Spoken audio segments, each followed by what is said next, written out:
Suona l'inno italiano, ma i toni sono quelli di un allarme. L'inaugurazione dell'anno giudiziario della Corte dei Conti dipinge un paese a tinte fosche. A Venezia, nell'antica sala della Scuola Grande di San Giovanni Evangelista, davanti a una platea di autorità e personalità, il procuratore capo della magistratura contabile, Carmine Scarano, lancia un duro richiamo contro la corruzione sempre più dilagante. Dall'attuale contesto politico-sociale emergono elementi che delineano quotidiane soprusi e consolidate malversazioni, rivelando una crisi morale ed economica che spesso spinge alla rassegnazione, crisi che coinvolge la gestione delle pubbliche amministrazioni e che continua a provocare difficoltà alle famiglie e al mondo del lavoro. La fiducia dei cittadini e delle istituzioni è gravemente intaccata dalla percezione di incertezza ed arbitrio. Il procuratore regionale auspica una tecnica legislativa più moderna e produttiva di norme organiche semplici ed efficaci. Solo così si può risolvere una corruzione che, secondo la Corte dei Conti, ha superato i confini tradizionali degli appalti fino addirittura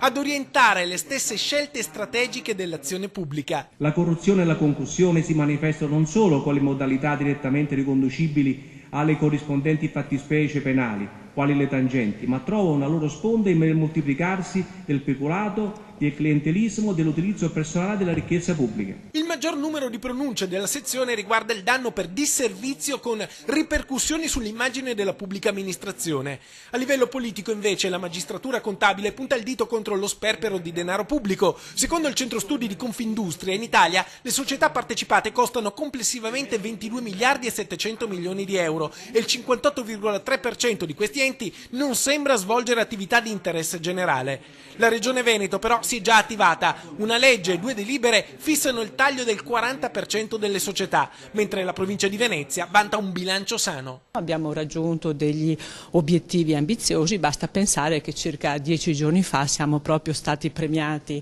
da parte dello Stato per aver anticipato quella che è una gestione del bilancio di tipo aziendale. Ha ragione il procuratore Scarano quando dice che forse il vero tema è quello nazionale, il tema nazionale è di stabilire anche la competenza di chi è, perché quando si passa dal Tribunale Civile alla Corte dei Conti per restituire il fascicolo al Tribunale Civile per tornare alla Corte dei Conti si capisce che nessuno controlla le partecipate.